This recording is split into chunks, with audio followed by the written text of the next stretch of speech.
Luigi Conti was not a man who shared, not his empire, not his time, and definitely not the woman whose soft laugh had just been stolen by another man's face on her phone screen. The office was too quiet for his liking. Luigi Conti could hear everything from his glass-walled corner room. Keyboards, the low murmur of voices in the main area, the occasional ring of a phone, and then there was the sound that had been driving him crazy all week, a soft vibration, then another, then another.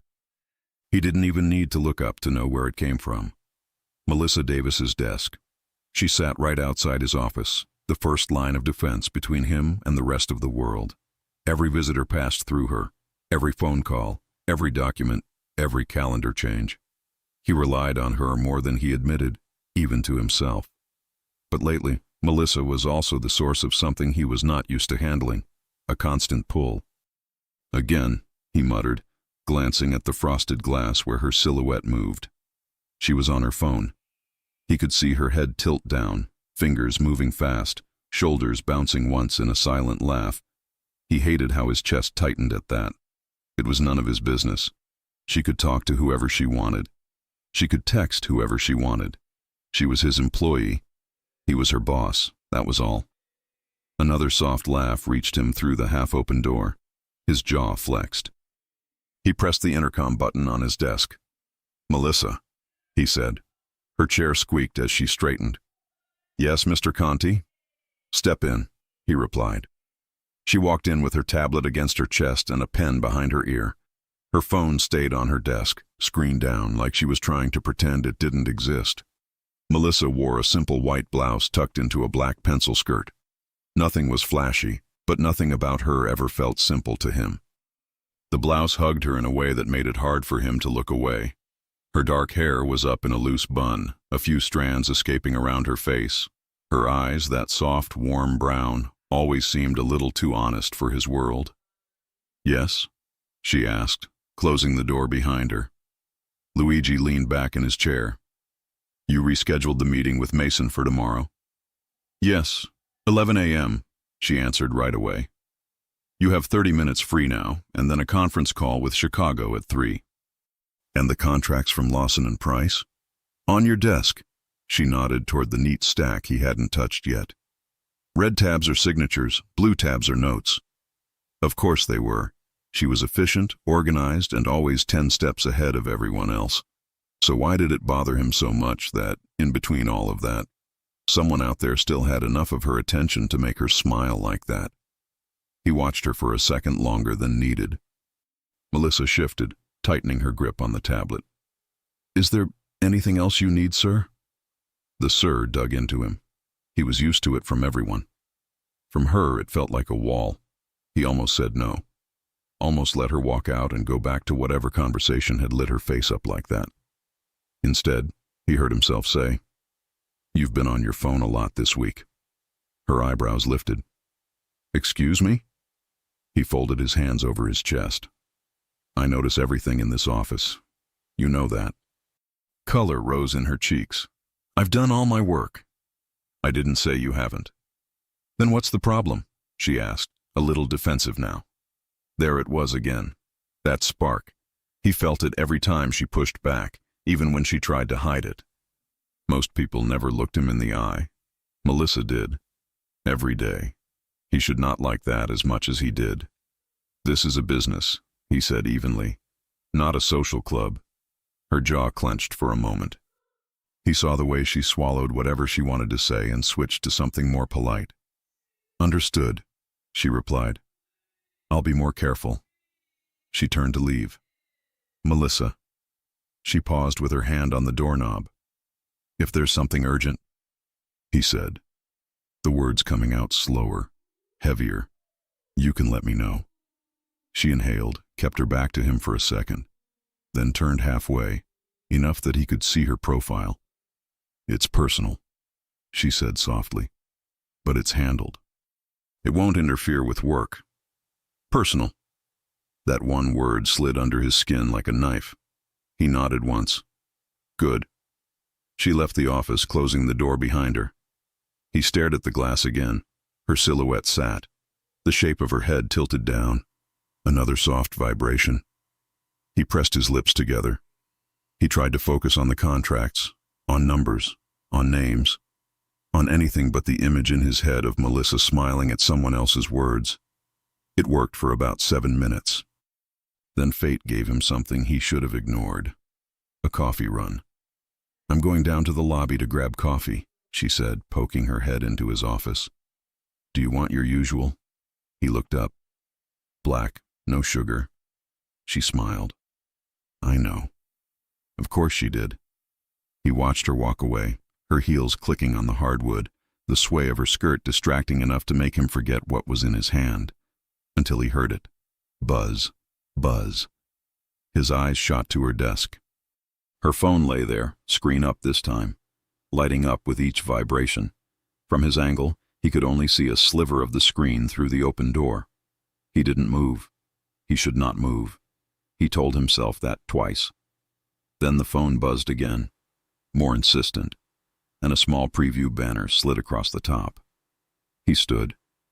By the time he reached the door, he had convinced himself he was only going to close it.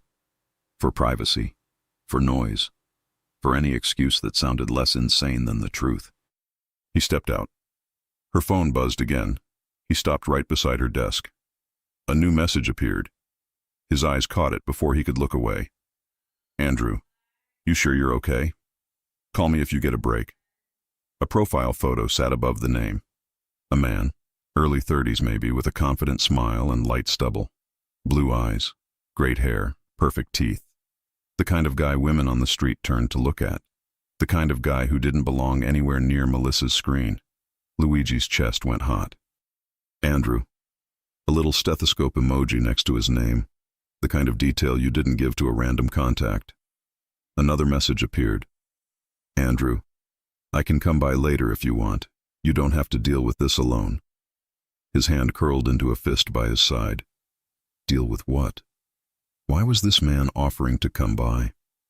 Why was Melissa not dealing with something alone? And why the hell had Luigi not known a single thing about it? He sucked in a slow breath through his nose. He knew he should step back into his office. He knew he should respect her privacy, pretend he had not seen anything, let it go.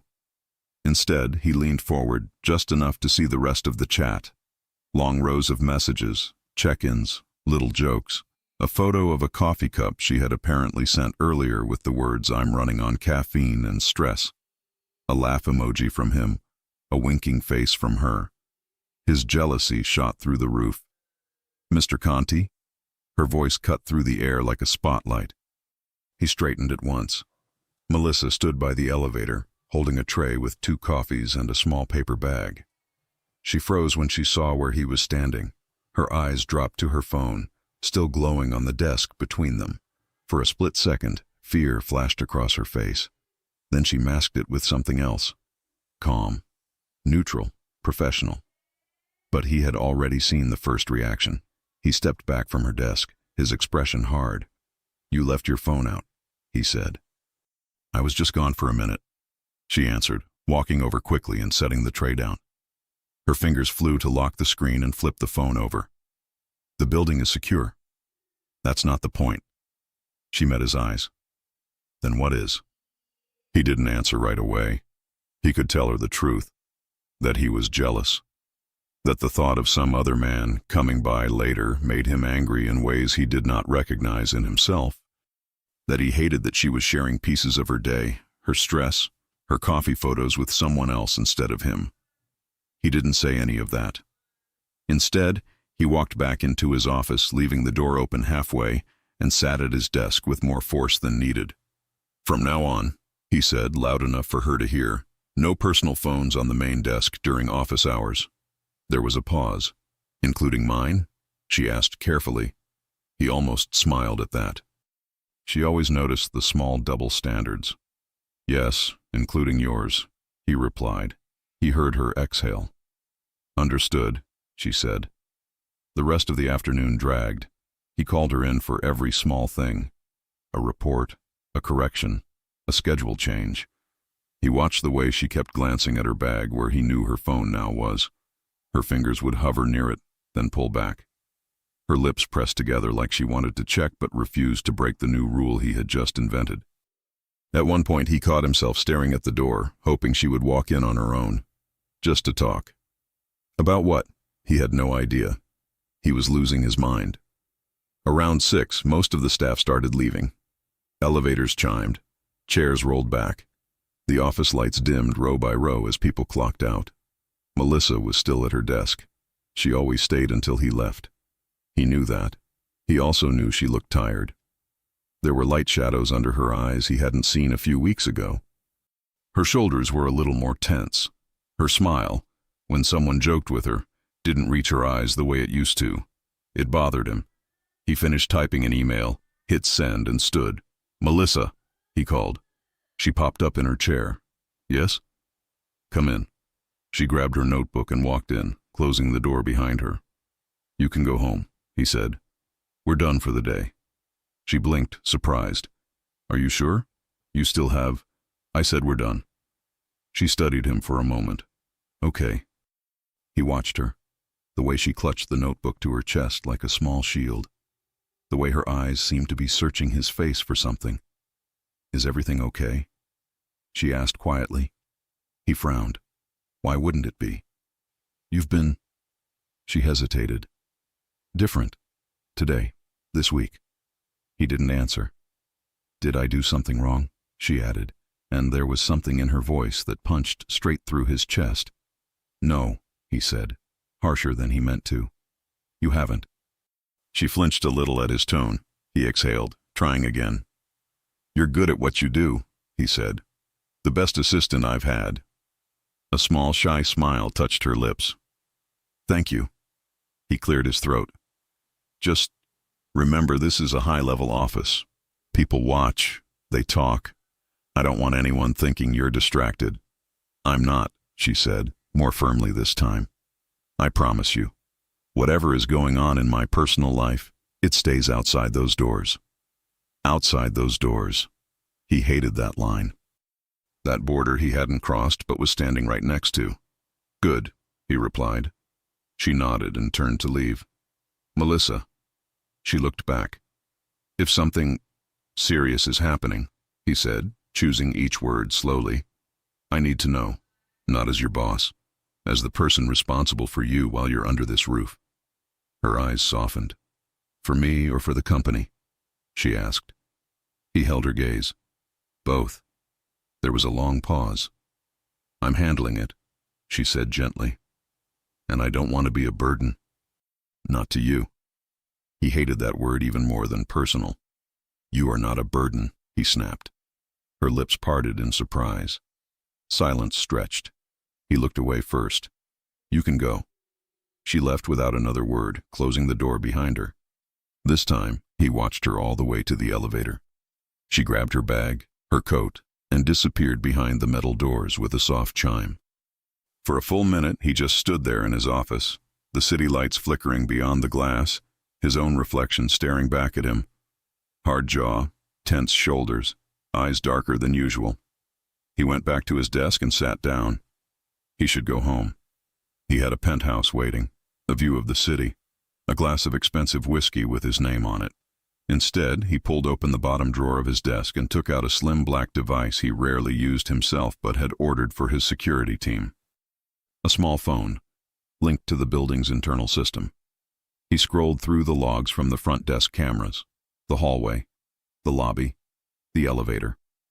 He watched Melissa walk out of the building, her coat pulled tight around her, her bag on her shoulder.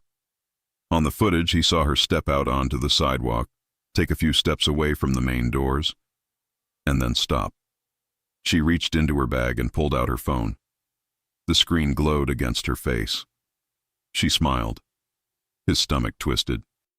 She typed something, thumbs moving fast. A moment later, she lifted the phone to her ear, listening, nodding to words he could not hear. On screen, he saw her say something softly, then laugh, her head tilting back a little. Jealousy hit him like a punch. He turned off the screen. For a few seconds, he just sat there, breathing in and out, his hand clenched around the small device. Then he opened his laptop, pulled it closer, and clicked into a blank search bar. He typed slowly, hearing each letter echo in his mind. Andrew. He hesitated, then added the last name he had caught on the preview banner without meaning to. Andrew Cole. He hit enter. The results loaded in seconds. Luigi leaned forward, eyes narrowing as a row of images and links filled the screen. A familiar face appeared at the top of the page.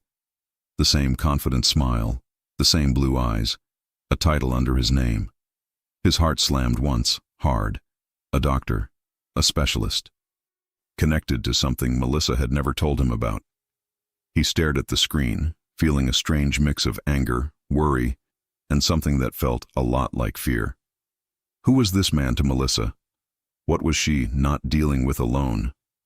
And why did Luigi, a mafia boss used to knowing everything, suddenly feel like he was the last person in her life to find out? He closed the laptop slowly, his mind already racing ahead. Tomorrow, he decided, he was going to get answers.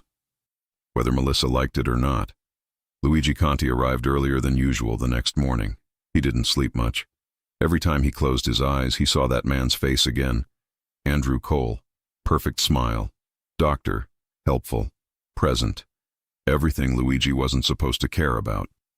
He was in his office by 6:40 a.m., suit jacket off, sleeves rolled up, staring at the city waking up below. The building lights flicked on one by one, like quiet reminders that life moved on whether he wanted it to or not. But the only thing he cared about this morning was the sound of soft footsteps he knew by heart. At 7:01 a.m., right on time, Melissa walked in. "Good morning, Mr. Conti," she said, her voice softer than usual, like she was still half asleep. She wore a pale blue blouse today, tucked neatly into black trousers. Her hair was down, brushing her shoulders, making her look different, more open somehow, more delicate. Or maybe he was just seeing her differently because of last night. "Morning," he replied. Her desk was spotless. She placed her bag beside her chair, pulled out her tablet, and then paused. Her fingers hovered over her phone before she slipped it deep inside her drawer. She was obeying his ridiculous new rule. He felt victorious and guilty. He pretended to read a document just so she wouldn't notice he had been watching. "Your coffee, sir," she said, carrying a steaming cup into his office just as she always did. But when she set it down, she didn't leave right away. Her hands clasped in front of her. "About yesterday." He didn't lift his eyes. "We don't need to discuss it. I just don't want you to think I'm careless." "I don't," he said too quickly. She blinked, surprised by the speed of his answer. Luigi cleared his throat. "You're efficient, focused, reliable. That hasn't changed." She exhaled, the tension in her shoulders loosening. "Thank you." But as she turned to leave, her phone buzzed faintly from inside her drawer. She froze. He froze. And something inside him snapped again. "Melissa." She turned slowly. "Yes?" "You can check it," he said tightly. "I'm not unreasonable." Her lips parted in surprise. "I'll check it on my break." He almost growled. Her break? What break? What was she trying to hide now? "Close the door," he said. She obeyed, stepping back inside his office. He didn't mean to sound harsh, but the words came out sharper than expected. "You're distracted again." "Only for a second," she whispered. "It won't happen again." "Melissa." He closed the folder in front of him. "Look at me." She did, and he immediately regretted asking. Her eyes were warm, tired, sincere. It made him want to drag her closer until nothing about her felt distant anymore. But he didn't move. "I need to know if your personal situation is going to interfere with your work," he said, keeping his tone neutral. "It won't." "And this man?" he added quietly. Her cheeks heated. "Andrew." He hated how gently she said his name. "Yes," he replied. "He's just helping with something." "Something," he repeated. "Something. Something." Why did that word feel like it held her entire heart inside it? She nodded without giving more details. A lie by omission. He recognized it instantly. He'd used it his whole life. "I'm fine," she added, forcing a little smile. "Really?" He didn't believe her, but he also couldn't push harder. Not yet. not without admitting that he had broken his own rules and looked at her private messages. So he changed the subject. "We have a long day ahead," he said. "I'll need you for late work tonight." Her eyebrows rose. "Late work? I thought everything for today was manageable. I added new tasks." "Oh," she nodded politely. "Of course, sir." He almost told her the truth, that he just wanted her near him, where he could keep an eye on her, where her attention wouldn't drift toward a screen glowing with someone else's concern. Instead, he dismissed her with a controlled, "You may go." She left the office, but the energy between them remained. By 5 p.m., the office was half empty. By 7, only 2 people remained: Luigi, Melissa. She had removed her heels hours ago, walking around in soft black flats, trying to hide the little groans of exhaustion when she bent down to file something. He leaned back in his chair more than once just to watch her walk. Every time her drawer buzzed, she'd stiffen. Around 7:40 p.m., she finally rubbed her forehead and sighed. "I made the update you asked for," she said, entering his office. "Is there anything else you need before I go?" "Go?" His chest tightened. "You're leaving? It's getting late and I—" Her phone buzzed loudly this time. She froze. Luigi's eyes drifted toward her drawer. "Melissa," he said, standing slowly. "Answer it." Her eyes widened. "What?" "Take it out," he repeated. "Look at it." She hesitated, then walked to her desk and opened the drawer. The screen lit up. His blood ran hot. "Andrew. Thinking of you. Did you eat?" A heart. A yellow heart, but still a heart. Melissa's breath caught.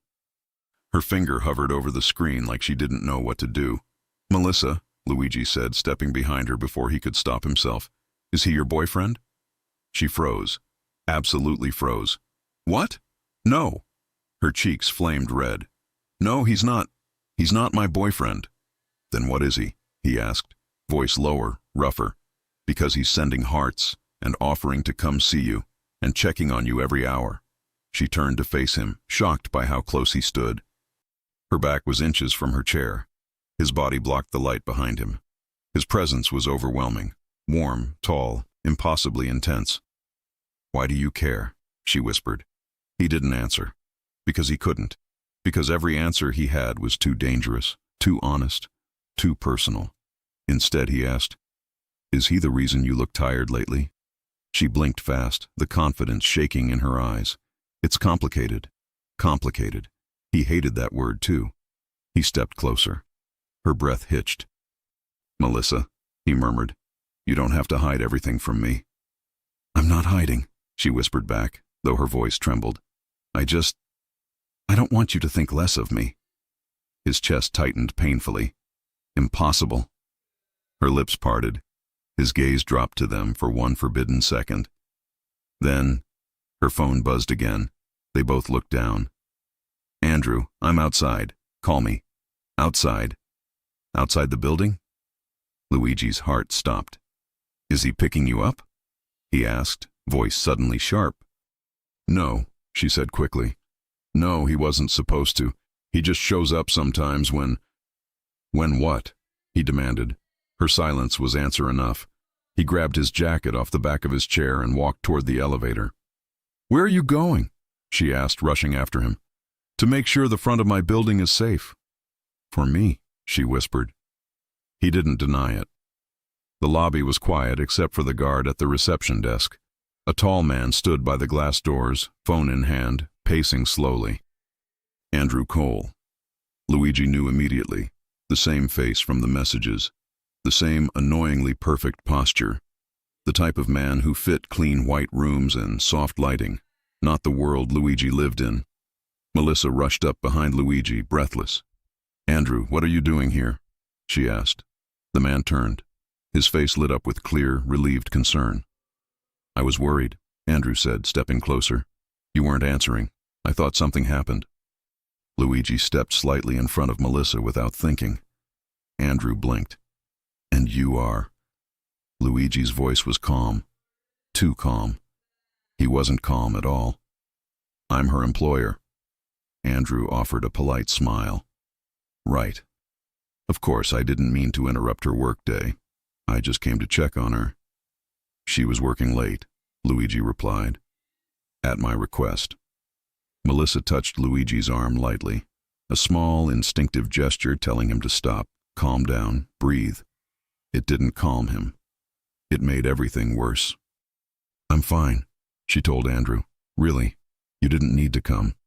You look exhausted, Andrew said softly. Your dad asked me to make sure. Andrew! She hissed under her breath, eyes widening. Luigi froze. Her dad? Something clicked inside him, something big, something he didn't understand yet. Andrew realized he had said too much and immediately corrected himself. I just meant, never mind. Are you ready to go home? Melissa looked at Luigi, like she was asking permission, like she needed his answer before she could give one to Andrew. His jaw locked. He wanted to say no. He wanted to say stay. He wanted to say too many things a boss shouldn't say. Instead, he forced out, she's done for the night. Melissa swallowed hard. I'll text you later, Andrew. Thank you for coming. Andrew nodded respectfully, but Luigi caught the way the man looked at her. Protective, caring, familiar. It made something primal flare hot in his chest. Andrew left through the glass doors, disappearing into the night. Silence wrapped around them. Melissa turned to Luigi. You didn't have to come downstairs, she said softly. I did, he replied simply. Why? His answer came out raw. Because I needed to know who he is to you. Her breath trembled. I told you, he's not my boyfriend. That's not enough. She stared at him, eyes shining with confusion, longing, and a hint of fear. Why do you care so much? She whispered again. He stepped closer. His voice dropped. Because I do. She didn't move. She didn't breathe. Her heartbeat seemed to echo through the quiet lobby. Then she whispered, Luigi, what are we doing? He didn't know. He only knew this wasn't ending here. Not tonight. Not until he understood everything she was hiding. And not until she answered the question burning inside him. Who exactly was she keeping him away from? Andrew Cole? Or herself? The tension from the lobby didn't disappear overnight. It traveled with Luigi and Melissa into the next day, lingering in every glance, every half-finished sentence, every moment when their eyes met, and one of them looked away too fast. Nothing between them was normal anymore. Nothing was simple. And that was before the email about the party. By mid-morning, a notification popped up on Luigi's screen from his operations director. Reminder, client appreciation reception tonight. Conti Enterprises, partners, attendance strongly recommended. Luigi cursed under his breath. He hated those things. Handshakes, fake smiles, the endless small talk. But they were necessary. They kept deals smooth, partners happy, and suspicion low. He pressed the intercom. Melissa. Her voice came through immediately. Yes, Mr. Conti? Come in. She entered a few seconds later, tablet in hand, hair in a loose ponytail that made her look even younger, softer. Too soft for his world. You saw the email about tonight? He asked. Yes. She tapped quickly on her tablet. 7 p.m. Private lounge at the Astoria Hotel. Guest list already confirmed. You're speaking briefly after the welcome toast. He grunted. You're coming. She blinked. Me? You're my assistant. I usually just coordinate from the office, she said gently, or from home. I don't need to be at the venue. I want you there, he replied, tone leaving no room for argument. Her lips parted like she wanted to question that, but something in his expression stopped her. Okay, she said softly. I'll be there. As she turned to leave, he added, dress accordingly. It's formal. She nodded once, but he didn't miss the faint flush on her cheeks as she closed the door. He sat back in his chair, annoyed at himself. He could have told one of the other assistants to go. He could have kept her away from free drinks, curious eyes, and men who might be too friendly for his liking. Instead, he had just ordered her into the exact situation that would light his jealousy on fire. Maybe he wanted to see what would happen. Maybe a part of him wanted to know if she was his weakness, or his. The Astoria Hotel glowed that night. The private lounge they had rented was all soft golden lights, dark wood, velvet chairs, and a wide view of the city shimmering beyond floor-to-ceiling windows. Background music hummed, low jazz, expensive and tasteful. Luigi arrived first in a perfectly tailored black suit. White shirt open at the collar. No tie. He didn't like anything around his throat. He liked to breathe. His security team scattered into their positions, blending in with the crowd as it trickled in. Clients, partners. A few wives, a few husbands, a few people trying too hard to look important. He shook hands, smiled his controlled half-smile, let people talk more than he did. But every minute that passed, he was aware of one thing. She wasn't there yet. He checked his watch. 7:13 p.m. Late. For someone else it would be nothing. For Melissa, who lived by schedules and reminders and color-coded calendars, 7 minutes off felt like an eternity. He was about to text her when the room went quiet for him all at once. She walked in. Melissa paused by the entrance, handing her coat to a staff member. For a moment she seemed unaware of just how many heads turned in her direction. Her hair was loose, cascading over her shoulders in soft waves. She wore a black dress, not too short, not too long, fitted at the waist and ending just above her knees. The neckline was modest, but the way the fabric shaped her body made his mouth dry. Simple silver earrings, a delicate bracelet, no complicated jewelry. She didn't need it. Luigi felt something inside him clench. She was beautiful every day, but tonight she looked like every woman in the room wished they were her, and every man wished he could be the one she was walking toward. Except she wasn't walking toward anyone. She stood there for a second, taking everything in, the slightest hint of nerves in the way she smoothed her hands down the sides of her dress. Then her eyes found him. He watched as her shoulders relaxed just enough. She headed his way, weaving through the crowd, offering polite smiles when people greeted her. "Mr. Conti," she said when she reached him, a little breathless. "I'm sorry I'm late. The cab took forever." "You look—" He stopped himself just in time before saying what he really thought. "Perfect. Dangerous. Mine. Appropriate," he finished, a little more gruffly than planned. Her lips twitched, amused. "Thank you, I think." His operations director walked up, saving him from his own thoughts. "Luigi, the Harpers just arrived, and Lawson's team is in the back. We're ready when you are." "Fine," Luigi nodded. Then to Melissa, "Stay close, I'll need you." "Of course," she replied. As the first rounds of drinks circulated, Melissa slipped into her role effortlessly. She moved beside him with quiet efficiency, whispering names in his ear when someone approached. "That's Mark Lawson. You met him 3 months ago. His wife's name is Anna. They just had a baby boy. That's Daniel Harper. You don't like him. You called him loud." Her soft commentary made him huff out a quiet laugh more than once, but it also did something else, brought them dangerously close. Every time she leaned in to speak, he caught the scent of her perfume. A light, warm scent, something with vanilla and something he couldn't name. Her body brushed his sleeve. Her fingers occasionally grazed his hand when she passed him a glass or a folder. His focus split between business and the woman whose presence had become its own kind of gravity. He noticed other men noticing her. Lawson's assistant, Harper himself, 2 younger consultants whispering and glancing her way. He hated every second of it. Near the middle of the night, after his brief speech and too many small conversations, Melissa slipped away to the side of the room. He watched her go.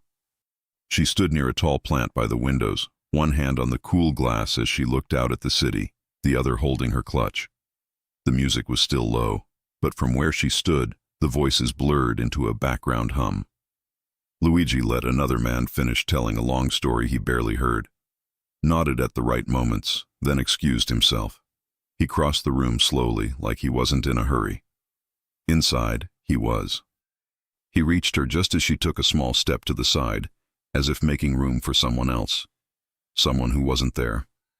"Tired?" he asked. She jumped slightly, then smiled. "I'm fine. Just needed a minute away from all the networking." "You handled it well." "Thank you," she said. "You did too. You almost smiled 3 times. He snorted quietly. Your sense of humor is getting bold. It's late. I get reckless after 9 p.m. He looked at her profile in the dim light. The city lights reflected in her eyes, making them softer, deeper. Are you enjoying yourself at all? He asked. She shrugged. The food is good. The view is amazing. You only glared at me twice, so, not terrible. I didn't glare, he protested. You did, she said, amused.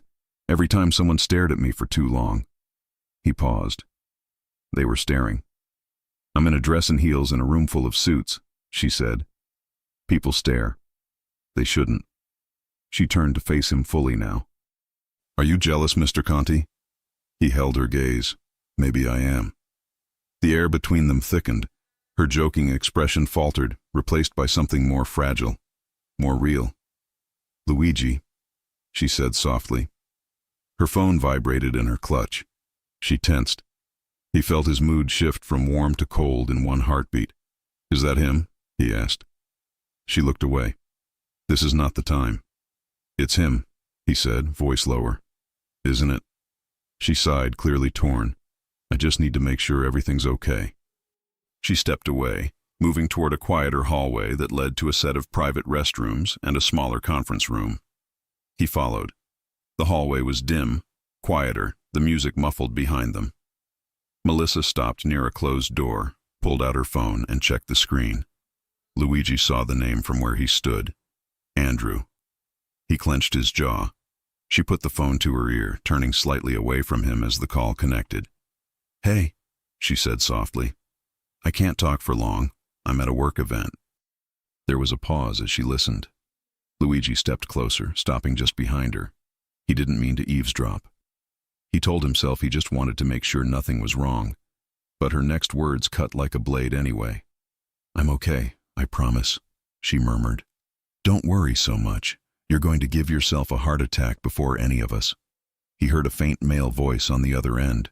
Couldn't make out the words, but the tone was gentle, familiar, too familiar. Her shoulders softened. I know, she whispered. I wish I could be there tonight too. Luigi's chest tightened painfully. Wish I could be there tonight too.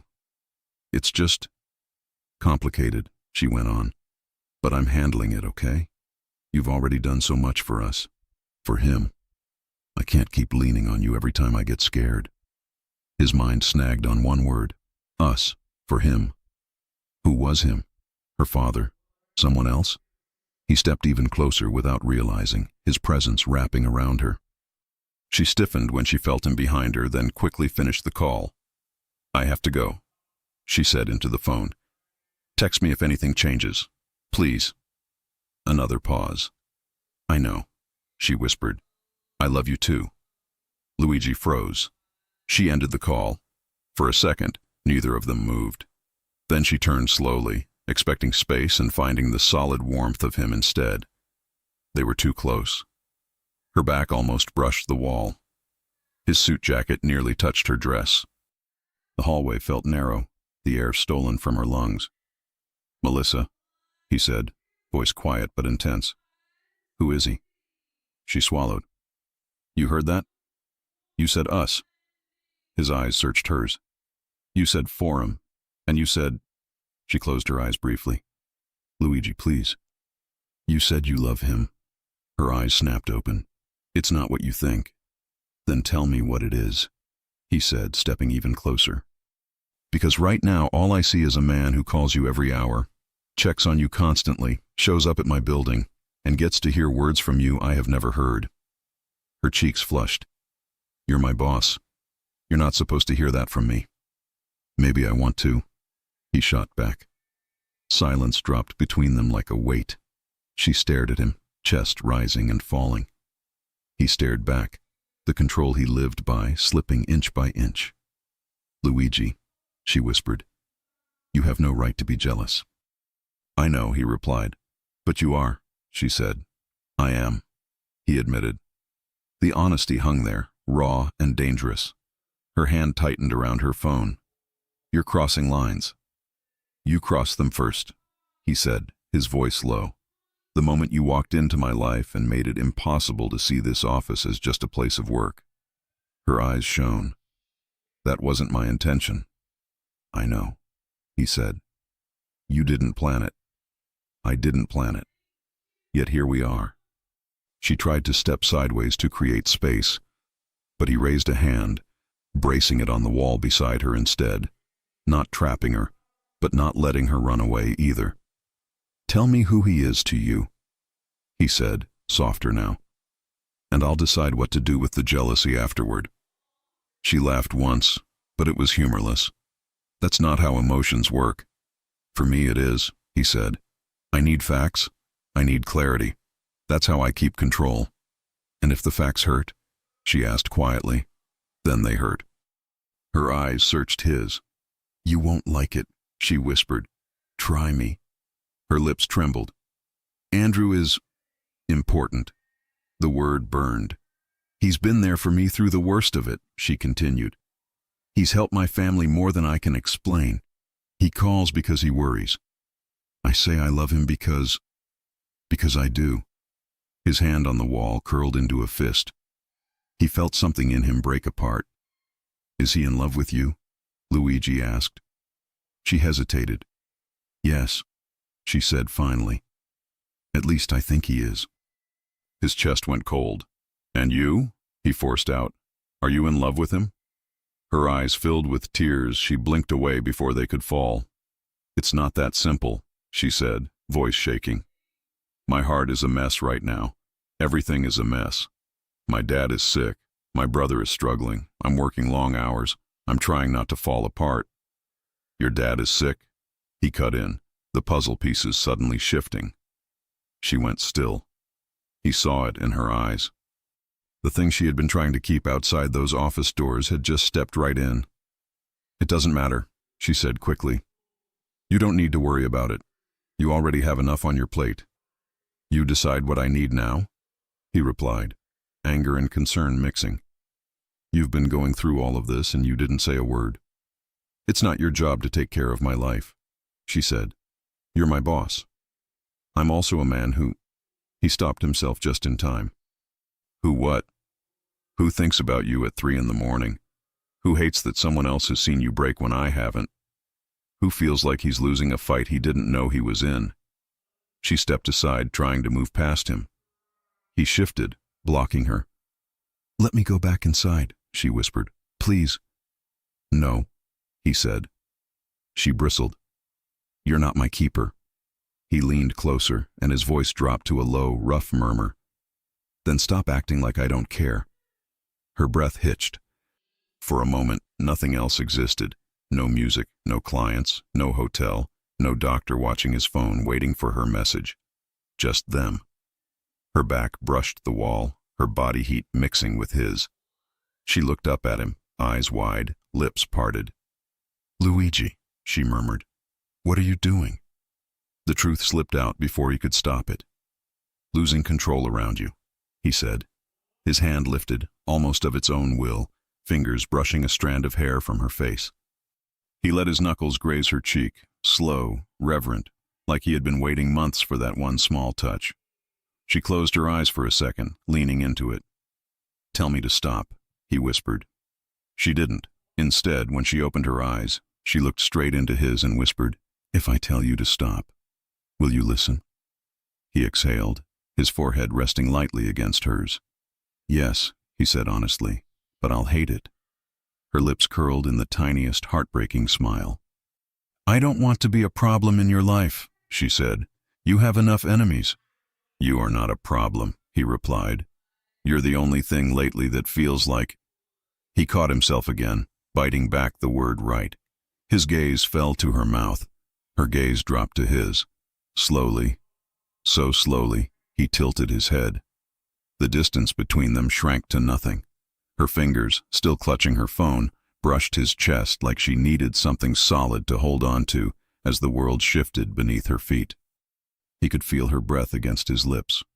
Warm, unsteady. It would be so easy. 1 inch, 1 second, one choice. Someone knocked on the door at the end of the hallway. Mr. Conti? A voice called.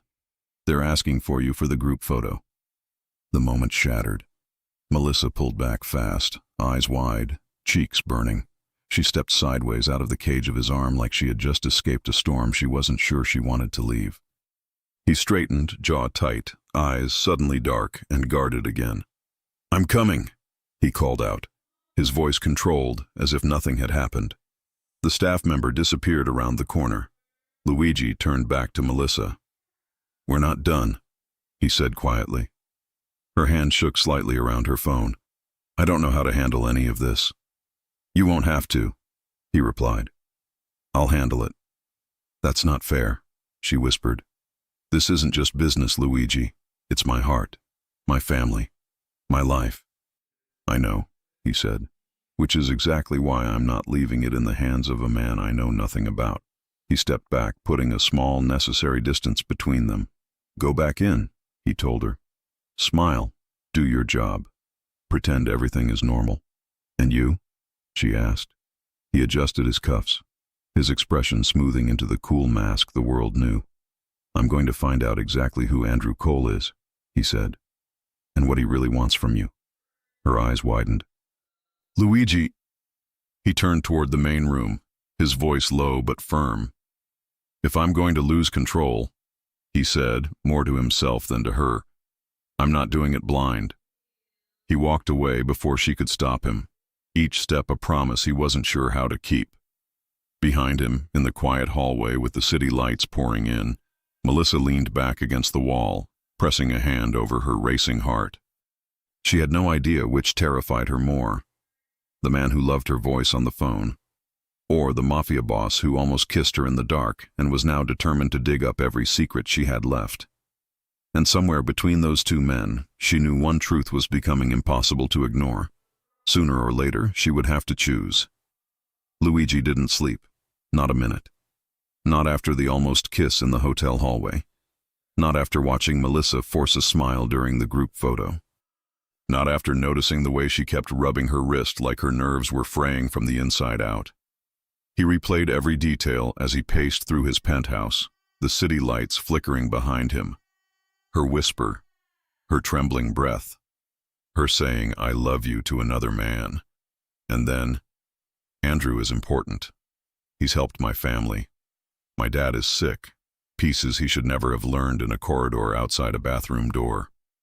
But the detail that kept him awake was the one she refused to clarify. "Are you in love with him?"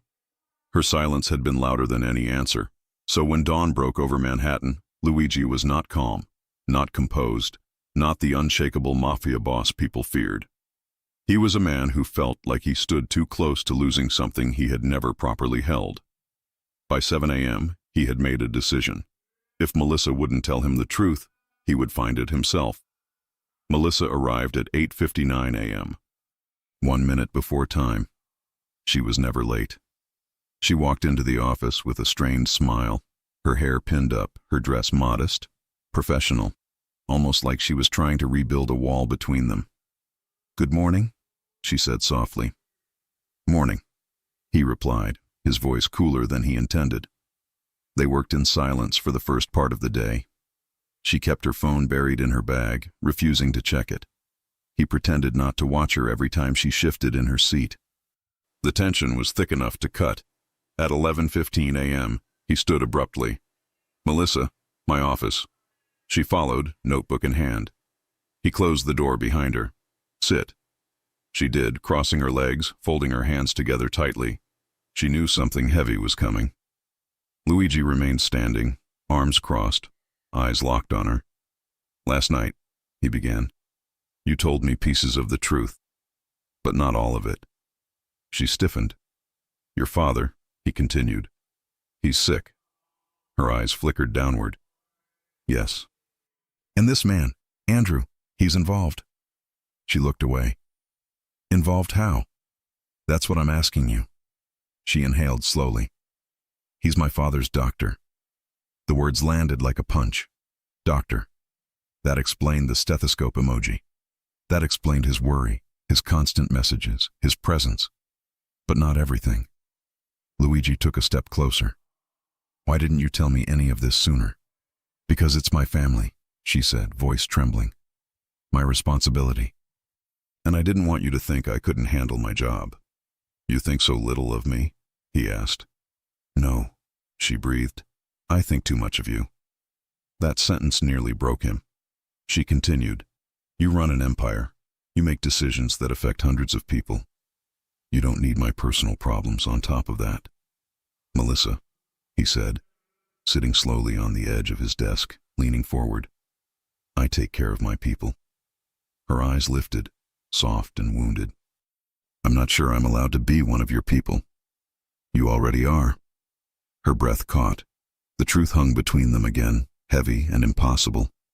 But she looked away first. There's more, she whispered, about my father. I know, he said, voice low. I looked into Andrew Cole. Her head snapped up, eyes wide. You what? He didn't flinch. I needed clarity. Luigi, that's a violation of what? He cut in. Your privacy?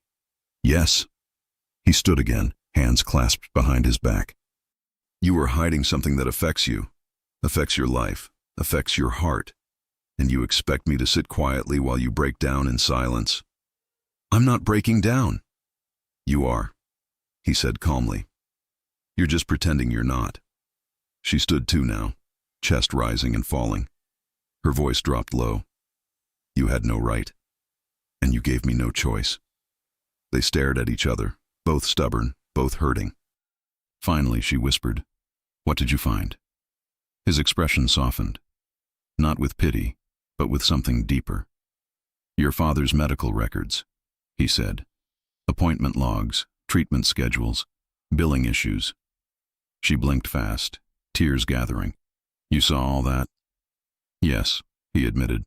And I saw that Andrew isn't just a doctor. He's someone who's been taking care of your family in ways most doctors wouldn't. A tear slipped down her cheek. He visits your father at home, Luigi continued. He adjusted his shifts to be available on nights your brother couldn't be there. He waived fees when insurance stalled. Melissa covered her mouth with her hand as if trying to hold in a sob. He's been a lifeline, Luigi said quietly. I saw that. She looked at him with a mixture of gratitude and pain. Then why did you assume he was more? Because I'm in love with you. He couldn't say it. Instead, he said, You told him you loved him. Luigi, she whispered, shaking her head. It's not romantic. He's like family now. I love him because he saved my father, because he gave me hope, not because I'm in love with him. He felt the air return to his lungs. And he's in love with you, Luigi said gently. She hesitated. Maybe. I don't know. He's never said it. Has he tried anything? No, she said instantly. He's professional and kind, and he cares about my family. That's all. Silence settled around them. Then she whispered, Do you believe me now? He did. More than he wanted to admit. Yes, he said. She exhaled shakily, wiping her cheeks. Then please, don't make this harder. My life is already messy. He moved closer, slow and cautious, like approaching a wounded creature he desperately wanted to protect. You don't have to carry this alone anymore, he murmured. I do, she argued. This is my burden, not yours. He cupped her chin gently, his thumb brushing away a tear. It became mine, he said, voice deep and warm. The moment I stopped seeing you as just my assistant. Her breath hitched. She leaned into his touch, barely, but enough for him to feel it. Then, another tear. Her body sagged a little. He guided her to the couch in his office without thinking, sitting beside her as she finally let the truth spill out. My dad's condition worsened 2 months ago, she confessed. Andrew said he'll need a surgery soon, expensive, complicated. My insurance only covers part of it. I've been saving every cent I can, working late, doing freelance work at night. I'm exhausted, Luigi. I'm terrified, and I didn't want you to see me fall apart. Her voice cracked on the last words. Luigi felt something twist painfully inside him. She wasn't fragile. She wasn't weak. She was fighting a battle alone because she thought she had to be strong for everyone else. Melissa, he murmured, his hand sliding to her shoulder, warm and steady. "Why didn't you tell me sooner?" Her voice was barely a whisper. "I didn't want to disappoint you." He closed his eyes for a second, fighting the urge to pull her into his arms and never let go. "You could never disappoint me." Her fingers curled into his sleeve. For the first time, she didn't hide her trembling. For the first time, she let him see her vulnerable. And for the first time, he allowed himself to touch her without restraint. He drew her gently into his chest. She didn't resist, didn't argue, didn't pretend. She melted into him, head resting against his shirt, her breath uneven as she cried quietly. His arms wrapped around her, protective and firm. He whispered against her hair, "You're not alone anymore." She clung to him, really clung, like someone holding on after treading water too long. They stayed like that until her breathing steadied. She pulled away slightly, wiping her face. "I shouldn't have done that. I'm sorry." "Don't apologize," he said softly. "Ever." "Not to me." Her cheeks flushed, but then her expression changed. Tension returned. Fear. "What happens now?" she whispered. Luigi's gaze was steady, certain. "Now," he said, "I help you." "No," she said quickly. "You can't." "I can," he corrected. "And I will." She stood abruptly. "Luigi, I don't want charity. I don't want to feel like I owe you." He rose too, facing her. "This isn't charity. This is me caring about someone who matters." Her lips parted. He stepped closer. "You matter to me," he said quietly. "More than I should admit." She swallowed hard. "You're crossing lines again." He shook his head. "No," he whispered. "I'm drawing new ones." Her breath caught, but before either could say another word, her phone buzzed loudly in her bag. Both of them froze. She pulled it out with trembling hands. "Andrew, call me as soon as possible. It's urgent." Her face drained of color. "Oh no." Luigi stepped closer, tension slicing through him. "What happened?" She looked up, eyes wide and fearful. "It's my dad," she whispered. "Something's wrong." The room seemed to still around them, and Luigi Conti knew one thing with absolute certainty.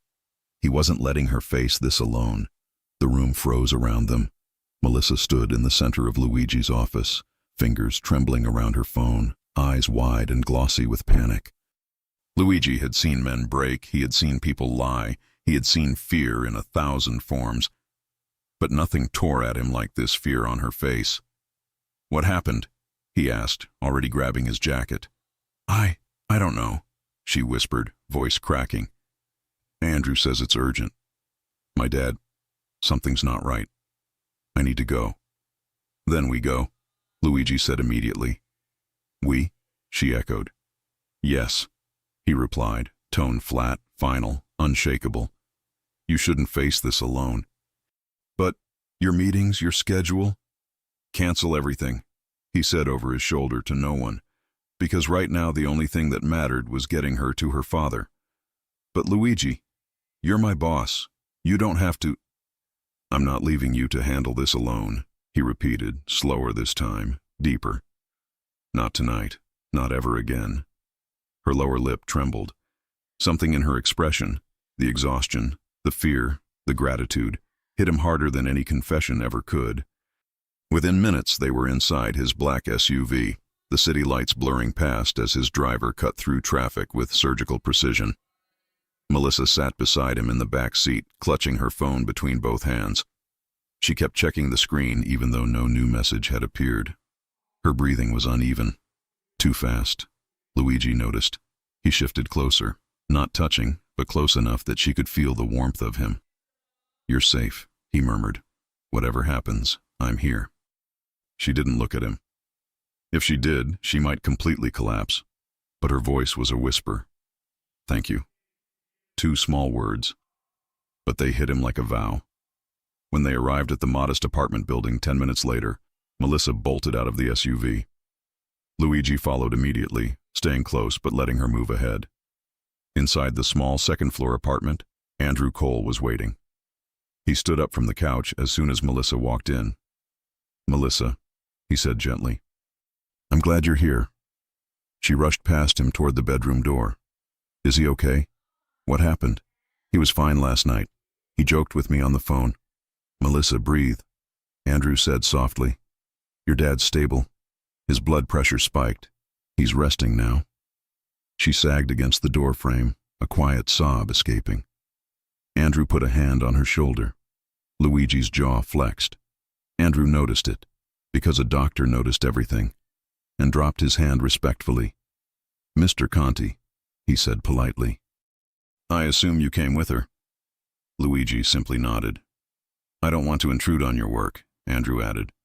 "I'm grateful she has support." Melissa shot a quick glance toward Luigi, as if hoping he wouldn't misinterpret anything. He did, but differently now. The jealousy didn't claw through him like before. Not after hearing Andrew say your father is stable. Not after watching Melissa break down in the SUV and whisper thank you like he was the only person in the world who made her feel safe. Still, he kept his distance from Andrew. "You said his pressure spiked," Luigi said calmly. "What caused it?" Andrew hesitated, like he wasn't sure how much to reveal. Then Melissa stepped in. "Tell him, please." Andrew nodded. Stress, fatigue, and the medication delay from last week didn't help. She winced. "I'm so sorry. I tried to get there on time, but work has been—" No. Andrew interrupted quickly. "This isn't your fault. You're doing everything you can. You need help, Melissa. You can't carry all of this by yourself." She closed her eyes, chest tightening. "I've been saying the same thing," Luigi said quietly. Melissa opened her eyes, stunned by the softness in his voice. This wasn't the jealous boss from the party. This was a man who meant every word. Andrew studied them for a moment. Really studied. Then he exhaled slowly. "I'll give you two some time." He stepped into the bedroom, closing the door lightly to check on her father again. When they were alone, Melissa sank onto the small couch, burying her face in her hands. Luigi sat beside her, not close enough to overwhelm her, but close enough that if she tilted an inch, she'd fall into him.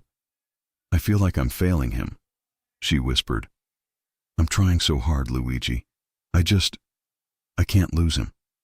"You won't," he said softly. "You don't know that," she whispered, tears falling. "Everything is falling apart. My dad needs surgery. My brother can barely keep his job. I'm working nonstop, and I've been so afraid of telling you because I thought you'd see me as a burden or weak. And I can't—" Her voice cracked. "I can't lose my job, too. Melissa." He reached out and took her hand. She let him. Her fingers were cold and trembling.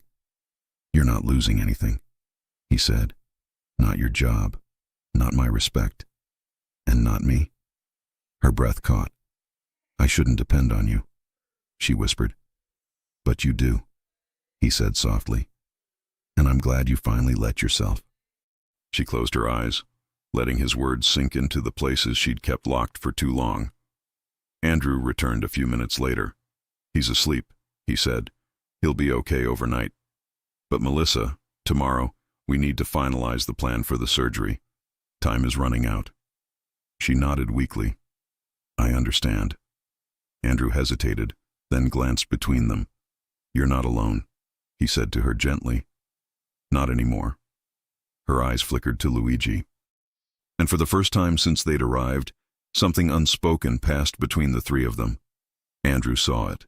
Luigi felt it. Melissa pretended she didn't. "I should go," Andrew said, grabbing his coat. "Call me if anything changes." "Thank you," Melissa whispered. He gave Luigi a respectful nod before leaving. The apartment fell silent again. Melissa stared at the closed door for a long moment, then turned toward Luigi, exhausted, vulnerable, and achingly honest. "Why are you doing this?" she asked quietly. "Why are you here?" He leaned forward, elbows resting on his knees. "Because I couldn't stand the thought of you crying alone." Her eyes filled again, not with fear this time, but something warm, fragile, dangerous. "Luigi," she whispered. He moved closer, just a breath away now. "Melissa," he murmured. need to know something, and I want the truth this time." She didn't move, didn't blink. His voice lowered. "When you said 'I love you' to Andrew, was that the way a woman loves a man?" She shook her head instantly, tears slipping down. "No. It was the way a daughter loves the person saving her father." He exhaled shakily, relief hitting him in a slow wave he didn't bother to hide. "Then answer me this," he whispered. "Is there someone else you are in love with?" Her breath halted. A silent, trembling heartbeat passed. She looked at him, really looked, and he felt it everywhere. "I can't," she whispered. "I can't think about that right now." "That's not a no." "It's not a yes either," she whispered back. "Then what is it?" he asked, leaning closer, voice barely audible. "It's me being afraid," she said, "of wanting something I shouldn't want." He touched her chin gently, guiding her eyes back up to his. "You want me." She closed her eyes, tears falling silently. "And I want you," he said quietly, "more than I want my next breath." Her lips parted on a soft sound that wasn't quite a sob nor a gasp. He brushed his thumb beneath her eye, wiping away a tear. "I can't kiss you right now," he whispered. "Not while your heart is breaking. Not while tonight feels so heavy." She nodded, trembling. "But don't think for a second," he murmured, "that I don't want to." Her breath shivered. "Luigi," she whispered, leaning forward instinctively, wanting warmth, wanting comfort, wanting him. He pulled her into his chest, not a heated embrace, but a slow, protective one. Her hands clutched his shirt. His chin rested gently atop her head.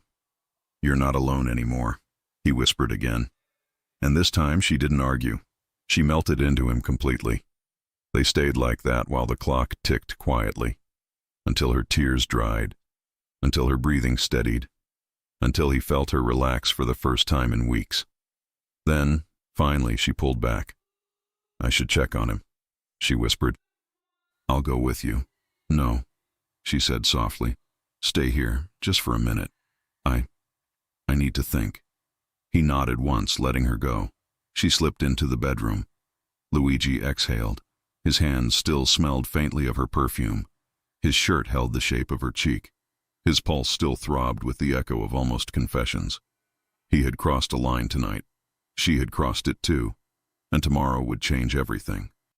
But as he sat in the dim living room of her small apartment, waiting for her like a man who had nowhere else he wanted to be, one truth weighed heavily in his chest. He wasn't afraid of wanting her anymore, only of losing her before he could show her what she truly meant. When she returned, her expression had changed again. Not broken, not crying, determined. "Luigi," she said softly, "we need to talk." He stood slowly, pulse steadying into something expectant, charged. She swallowed hard. "There's something you don't know," Melissa said. "Something I've been hiding." He stepped closer, ready for anything, except what she whispered next, and the truth that would turn everything upside down. "There's something you don't know," Melissa said. Her voice was soft, but it cut through the silence like a sharp line. Luigi straightened slowly in the small living room, every muscle awake. "Something I've been hiding," she added. He had dealt with secrets his entire life. People hid money, lies, mistakes. This was different. This was her. And he already knew whatever she was about to say would land straight in his chest. He kept his tone calm. "Then tell me." She glanced toward the bedroom where her father slept, then back at him. Her eyes were shiny but steady now, like she had finally reached the point where she could no longer carry everything alone. "Not here," she whispered. "I don't want him to hear anything if he wakes up." Luigi nodded. "Come to the kitchen," she said. It wasn't really a kitchen. It was a narrow space with old cabinets, a small table pushed against the wall, and a coffee maker that had definitely lived a few lives. Still, it was hers. It smelled like coffee and vanilla and the faint lemon of cleaning spray. She sat at the small table. He took the chair opposite her, knees almost touching under the wood. For a moment she didn't speak. She twisted a napkin between her fingers, shredding it slowly. "Whatever it is," he said, "I'd rather hear it from you than from a stranger. Don't filter it for me." "That's the problem," she replied. "I've been filtering everything around you since the beginning." He frowned. "What do you mean?" She inhaled, then let the words come out before she could stop herself. "I was planning to quit." The air left his lungs. His back went rigid. "When?" "In a few weeks," she said, eyes dropping to the shredded napkin. "After I saved a little more. After I was sure my dad's surgery would be scheduled, I told myself I would finish everything at the office neatly, train someone, leave on good terms, and disappear before you noticed too much." He stared at her. He had expected many things. This wasn't one of them. "You were going to disappear?" he repeated slowly. Her eyes filled again. "Yes. Without talking to me, without giving me a chance to help, or a chance to—" He stopped himself before finishing the sentence. "Or a chance to love you the way you deserve." "I didn't want you to feel obligated," she said quickly. "I didn't want you to think I was staying to take advantage of you. I didn't want you to see me as someone who stayed because she needed something." He let out a quiet, humorless breath. "Newsflash, Melissa. You already need something, and you already stayed." She almost smiled, but it died before it could fully form. She pushed her phone across the table toward him. On the screen, there was a draft email. Subject line, "Resignation. Melissa Davis. Date, 1 week from now." "You wrote this already," he said. "Yes." His eyes scanned the text, short, respectful, cold. "Thank you for the opportunity. I'm grateful for my time at Conti Enterprises. I need to attend to personal matters and will not be able to continue." "You were really going to send this?" he asked. "Yes," she whispered. If you hadn't found out what was going on, I would have." He looked up, his gaze burning. "Why?" he asked. "Tell me the real reason, not the polite one." She swallowed hard. "Because I was falling in love with my boss while my life was falling apart," she confessed, voice barely above a breath. "And that felt like the worst timing in the world." The words hung there. He blinked once, twice. He had been waiting for some version of that truth. Hearing it out loud hit him differently than he'd imagined. "You were going to walk away from your job," he said slowly, "and from me, because of your feelings?" "Yes." Her fingers shook now. "Because I didn't want you to feel trapped. I didn't want you to feel responsible for me. I didn't want this to turn into some messy story where people say, 'Of course she stayed. Look at who her boss is.'" He closed his eyes for a brief second. "You think that little of me?" he asked quietly. "No," she replied immediately. "That's the problem. I think too much of you. That's exactly why I couldn't let my feelings ruin your life." His jaw clenched. He leaned forward, forearms on the table, their hands only inches apart. "You weren't ruining my life," he said low. "You were becoming the only part of it that felt worth anything." Her breath hitched. She stared at him, stunned, like no part of her had been ready to hear that. "I'm not saying this because I feel sorry for you," he continued. "I'm not saying it because your father is sick, or because tonight was intense, or because I'm tired and emotional." He held her gaze, steady and firm. "I'm saying this because every time you smile at someone else, I feel it. Because every time you talk to him—" He nodded at her phone. "I have to fight the instinct to pull you away. Because every time you walk away from my office, I want to call you back for no reason." Her lips parted. "And because the idea of you quitting," he finished, voice tightening, "physically hurts." A tear slipped down her cheek. "I told myself if I left, it would be easier for you," she whispered, "that you'd just hire someone else and move on." "I don't want someone else," he said. Her heart thudded hard. "You don't get it," she whispered. You're you. You're strong, in control, always composed. I'm just a woman trying to keep her father alive and pay her bills and not fall apart in front of the man she cut herself off, pressing her lips together. The man she what?" he asked gently. She shook her head. "Don't make me say it again." I want to hear it again. Her cheeks flushed. I can't, she whispered, because if I say it again, I won't want to let go, and I might have to one day. He shook his head. I'm not planning on letting you go, he said. Not as my assistant, and definitely not as the woman who makes me lose control at every hallway, every elevator, every time you say my name. His hand moved, slow and deliberate, until his fingers rested over hers on the table. She didn't pull back. Her voice was hoarse. What about the surgery? The money? My dad's future? This isn't just about feelings, Luigi. I know, he said. He squeezed her hand. That's why I'm going to handle that part. Her eyes widened. No, she said instantly. Absolutely not. I told you. I don't want your charity.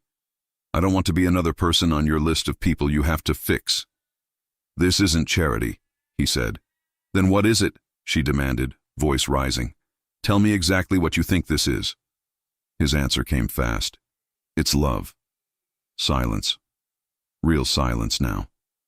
Even the distant sounds from the street outside seemed to fade. She stared at him, stunned. You don't have to say it back, he said, reading the shock on her face. You don't have to decide anything tonight. You don't have to agree to anything. He squeezed her fingers again. But I'm not going to pretend anymore that this is just about an employee who needs a loan, he continued. It's not. I care about your father because he's your father. I care about that surgery because it's your life. I care about that doctor because he has something I want. Your trust. Her chin trembled. You already have my trust, she whispered. That's why this is so scary. His thumb traced a slow line over her knuckles. Then let me prove that you're right to trust me, he murmured. Let me be there for you in every way you'll allow. As your boss, as your support system, as the man who loves you. You can draw the lines. I'll respect them. But don't shut me out and walk away thinking it will make my life easier. She swallowed. You say that like I'm important. You are. He said it like it was the most obvious thing in the world. Tears spilled now, freely, no longer hidden. Luigi, she whispered, if you help with the surgery, how could I ever repay you? The corner of his mouth lifted slightly. You can't, he said softly, and I don't want you to. She almost laughed through her tears. That's not fair. Fine, he replied. We'll call it a loan. She frowned. With what interest? His smile deepened, warm and just a little teasing. Interest paid in time, he said. In you not running away from me. In you letting me take you out for dinner somewhere that isn't a hotel lounge filled with clients. She let out a shaky breath that turned into a quiet laugh. You're negotiating terms now? She asked. I'm very good with contracts, he said, eyes soft. But if you want something official, I'll have my lawyers draw something up tomorrow. Non-refundable emotional investment agreement. She laughed again, hand flying to her mouth. The sound was small, but it was real, and it lit something inside him. Is that your way of asking me on a date? She asked. Yes, he said simply. It is. Her eyes glistened. In the middle of a crisis? Exactly in the middle of a crisis, he replied. Because I'm tired of pretending we're just boss and assistant, and you're tired of pretending you're fine when you're not. Her shoulders relaxed.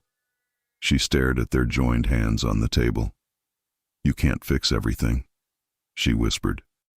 I know, he said, but I can fix this part. The money, the hospital, the logistics, that's what I'm good at. He leaned forward, his voice dropping.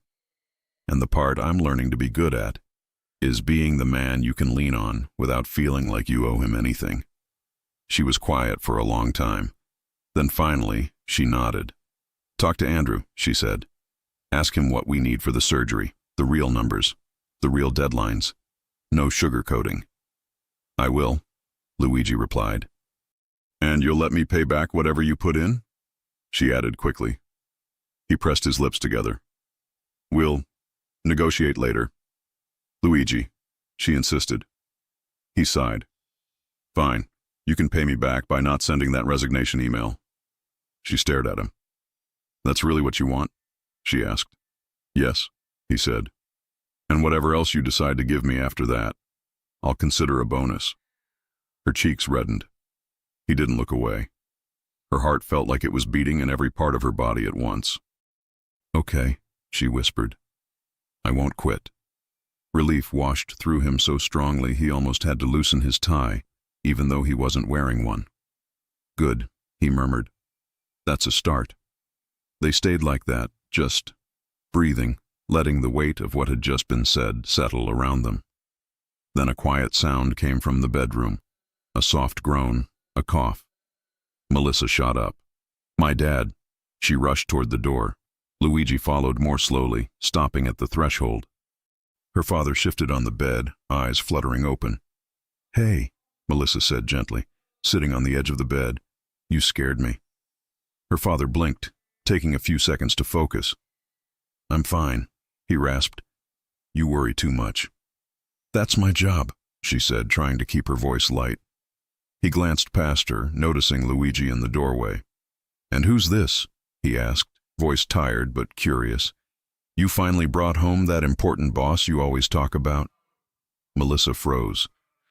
Dad? Luigi stepped inside, expression softening. Good evening, Mr. Davis, he said. I'm Luigi Conti. I work with your daughter. Her dad studied him. Work with, huh? Or make her work too hard? Melissa groaned. Dad, please. Luigi actually smiled. Both, he admitted. But I'm learning to balance it. Mr. Davis's brows rose slightly, as if impressed that he got a straightforward answer. Are you the one driving her crazy? He asked. Melissa covered her face with her hands. Oh my God. Till Luigi's eyes warmed. I might be, he said. But I'm also the one who's going to make sure you get the best possible care. Mr. Davis's gaze sharpened. You know? Melissa nodded. I told him. And he's still here? Her dad asked. Yes, Luigi answered before she could. I'm not going anywhere. The older man looked between them, something like understanding dawning in his tired eyes. Then I don't need to worry tonight, he said quietly. He slowly reached for Melissa's hand with one of his, and with the other, he gestured toward Luigi. You two, figure it out, he murmured. Just don't let her carry the world alone anymore. She got that from me, and it nearly broke me. I don't want it to break her. The lump in Melissa's throat was too big to swallow. Luigi stepped closer, his voice low and sincere. I won't, he said. You have my word. Her father nodded, then closed his eyes again, drifting back toward sleep. Melissa stayed a moment longer, brushing a hand over her father's arm. Then she walked back into the hallway, closing the door most of the way. She leaned against the wall, exhaling. Luigi moved closer, stopping right in front of her. You okay? He asked. No, she said honestly, but I'm better than I was an hour ago. He nodded. She looked up at him, her eyes shiny but calm now. If you help with the surgery, she said slowly, and if I stay at the company, and if we try to see where this goes. Her voice trembled at the last part. What happens if everything falls apart? What if I'm not strong enough? What if you regret getting involved with someone whose life is this complicated? He leaned in, one hand bracing on the wall next to her head, the other hovering near her waist but not touching yet. I'm not afraid of complicated, he murmured. I'm afraid of you walking away before we even try. Her pulse thundered. You shouldn't say things like that, she whispered. Why not? Because it makes it very hard to protect myself. Maybe, he said quietly, it's time you stop trying to protect yourself from me. His hand finally settled on her waist, gentle but sure. She didn't push him away. Her voice came out barely audible. If I fall in love with you, Luigi, there's no going back. You already did, he said softly. You just haven't given yourself permission to admit it. Her heart stuttered. Their faces were so close now she could feel his breath on her lips. Tell me to leave, he whispered. Tell me you don't want this. Tell me you don't want me. She opened her mouth. No sound came out. Instead, the tiniest, rawest truth slipped past her defenses. I don't want you to leave, she breathed. Ever. It was all he needed. He closed the last inch between them and kissed her. Slowly, deeply, carefully. Not a rushed, desperate kiss, but a promise. Warm, steady, patient. The kind of kiss that said, I'm here, I'm staying. You're safe now. Her hand slid up his chest, holding on like she had finally found something solid. His fingers tightened at her waist, pulling her just enough closer that every line of their bodies aligned, but still gentle, still controlled. There was no chaos, just them. When they finally pulled back, breath unsteady, her forehead rested lightly against his. Now what? She whispered. He smiled against her skin. Now, he said. I talk to Andrew tomorrow. We make a plan. We handle the surgery. You don't send that email. You come back to the office. We pretend to be normal around everyone else. And when we're alone? She asked, voice small. His answer was simple. When we're alone, we stop pretending. Her cheeks flushed. And if everything goes wrong? She asked.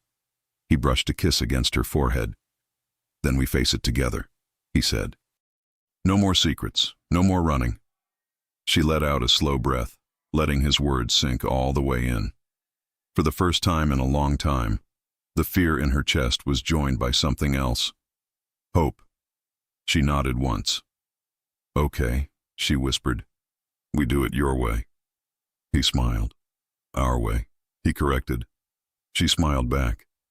And yet, as his phone buzzed quietly in his pocket, a message from his head of security about a complication at the office, one thought slipped into his mind, dark and stubborn.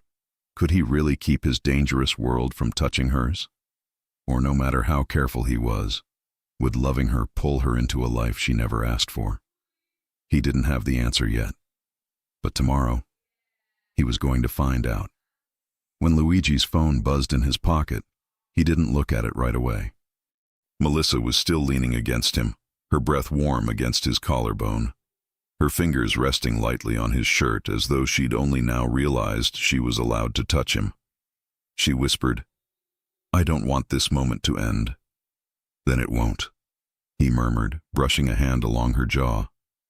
We'll build 100 more like it. Her eyes softened. There was something in her expression, trust, finally trust, that made his chest ache in the best way. The phone buzzed again. He sighed. I have to check it. She nodded, stepping back only enough to let him reach into his pocket. He glanced at the screen, tension forming instantly. A message from Marco, his head of security. Need to update you ASAP. Tight timeline for surgical approval. Call me. He exhaled, relieved it wasn't danger-related, then looked at Melissa, who was studying him carefully. Bad? She asked. No, he said. Just the real world reminding us it exists. Her half-smile was tired but genuine. It always does. He cupped her cheek again, grounding her. I'll handle it. You focus on your dad tonight. She nodded, but she didn't let go of his hand. The next morning, Luigi arrived at the office earlier than usual. Not because he needed to, but because for the first time, he wanted to be there before she walked in. He wanted to see her step into his world not as someone hiding, not as someone afraid of disappointing him, but as someone walking toward him. At 8:59 a.m., she did. Wearing soft beige pants, a cream blouse tucked neatly at the waist, and a quiet confidence that hadn't been there the week before. He stood. Morning, he said, unable to stop the warmth from seeping into his voice. Morning, she replied, eyes flicking to his, soft and sweet. She walked to her desk, opened her tablet, organized her files like always. But this time, every movement hit him differently. Because this time, she wasn't pretending she didn't feel the pull between them. He stepped out of his office a minute later. Melissa. She looked up. We're meeting Dr. Cole at noon. Her expression shifted, fear, gratitude, nervous tension blending together. Okay, she whispered. And tonight, he added, I'm taking you to dinner. Her cheeks pinked. Is that a date? Yes, he said. And before you ask, no, you can't decline. She bit her lip, smiling. I wasn't planning to. He walked back into his office, but his chest felt lighter than it had in months. At noon, they met Andrew in a private consultation room at the clinic. Andrew entered with a patient chart in hand and a softness in his expression reserved only for Melissa. "Good to see you both," he said. Luigi extended his hand first. "Doctor?" Andrew shook it, professional but observant. "You said you wanted full details." "Yes," Luigi replied. "No filtering, no minimizing. We want everything." Melissa sat beside him, taking a quiet breath. Andrew pulled up the charts on a screen. "Your father qualifies for surgery," he said, "but it needs to happen within the next 6 weeks." Melissa nodded, holding the edge of her chair. Andrew continued, "Insurance will cover some, but not nearly enough. Hospital fees, surgeon fees, post-op care, it's a lot, but treatable. And if the surgery goes well, he has a strong chance of a good recovery." Her throat tightened. "Thank God." Luigi squeezed her hand under the table, unseen but deeply felt. Andrew's eyes flickered to their hands for one split second, but he kept going. "The cost is the biggest issue," he said carefully, "but manageable with outside support." Melissa began. "Andrew, I can't ask." "You're not asking me," he said gently, "and you're not asking him." Her gaze lowered. She didn't want to ask anyone. Luigi spoke before the weight could crush her. "I'm covering it." Andrew blinked. "Mr. Conti, this isn't a negotiation," Luigi said calmly. "Schedule the surgery. Tell me the deadlines for payments. I'll handle the rest." Andrew nodded slowly. "I thought you might say that." Melissa's eyes filled instantly. "Luigi," she whispered, "I don't know how to." "You don't have to," he said softly. "You don't owe me anything except honesty." She wiped a tear, inhaled shakily, and looked between them. Andrew cleared his throat. "I'm glad she has people looking out for her." There was no jealousy in his tone now, only a quiet understanding.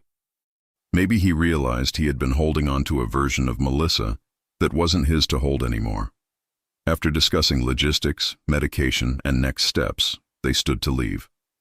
Andrew touched Melissa's arm lightly, a final gesture of support. "If you ever need anything," he said gently, "I'm still here." She smiled softly. "I know." But when she turned toward the hallway, she walked beside Luigi. Not behind him, not away from him, beside him. And Andrew saw it. He gave a small, sad smile and let her go. Luigi picked her up at 7 that evening. She wore a simple black dress, nothing too flashy, nothing extravagant, but on her it felt breathtaking. "You look," he started, then gave up trying to find a word that didn't sound ridiculous. She laughed softly. "You look beautiful too," she said, teasing. He huffed. "That's not how that word works." "It works tonight," she replied. Dinner wasn't fancy. He didn't take her to a penthouse restaurant or a place with chandeliers. He chose a warm Italian restaurant tucked between 2 old brick buildings where candles glowed on every table and the walls smelled like basil and wine. She relaxed almost immediately. "Why here?" she asked, sipping her water. "Because you don't need luxury tonight," he said. "You need comfort." Her eyes softened. They talked, really talked, for the first time without walls or guarded tones. She told him about her childhood, about her mother, whom she lost too early, about her brother's struggles, about how she worked through college while caring for her dad. He told her things he had never told anyone except family, about responsibility, about expectations, about the loneliness of being powerful, about what it felt like to see her walk into his office for the first time and feel something crack open inside him. Her hand found his on the table halfway through dessert, and stayed there. No hesitation, no fear, just warmth. When they stepped outside after dinner, the night was cool, a soft wind brushing her hair over her shoulders. "You cold?" he asked. "A little," she admitted. He unbuttoned his jacket and wrapped it around her shoulders. She pulled it close, inhaling the scent of him. Cedar, smoke, something warm. They walked slowly, hand in hand. "Luigi," she said quietly. You said something earlier, that you love me. He looked at her, eyes steady. I meant it. Her breath trembled. I'm scared, she whispered. So am I, he said. But wanting you is stronger. She looked up at him, eyes shining under the streetlights. I think, her voice wavered, I think I'm falling in love with you too. He exhaled like she'd just placed something precious into his hands. Then fall, he whispered, brushing his thumb along her cheek. I'm right here. He leaned down and kissed her, this time not gentle like before, but fuller, deeper, a mix of relief and desire and something that tasted like a future. She melted into him, arms sliding around his neck, and for the first time in a long, long time, neither of them felt afraid of the world, just of losing each other. Her father's surgery was scheduled. Luigi took care of every detail quietly, respectfully, never once making her feel small. He met her brother, helped organize transportation, spoke to Andrew and the hospital board without fanfare. Melissa told him she loved him 2 nights before the surgery. She didn't whisper it. She didn't hide it. She said it leaning against his chest on his sofa, with his arms around her. And he kissed her like he'd been waiting his whole life to hear it. The morning of the surgery, she was terrified. He held her hand through every minute of waiting. When the doctor came out and said the words, it was a success. She collapsed into Luigi's arms, sobbing with relief. He held her tighter than ever. Her father recovered well. Her brother got a better job. Melissa never sent the resignation email. Luigi moved her desk.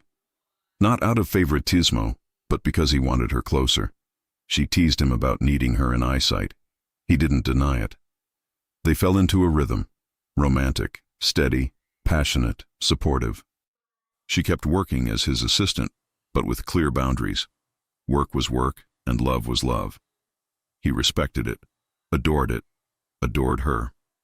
One night, months later, she asked him, "Do you ever regret getting involved with me?" He kissed her shoulder and murmured, "Not even for a second." He had loved many things in his life, power, control, ambition, but nothing compared to the way he loved her. Melissa had always been the heartbeat he didn't know he was missing. And the life they built together became the proof that even in the dangerous world he lived in, love could still be the safest place of all. Before you go, I'd love to ask you for a small favor. If you enjoyed this story, please subscribe to the channel. It helps me more than you can imagine and keeps these videos coming.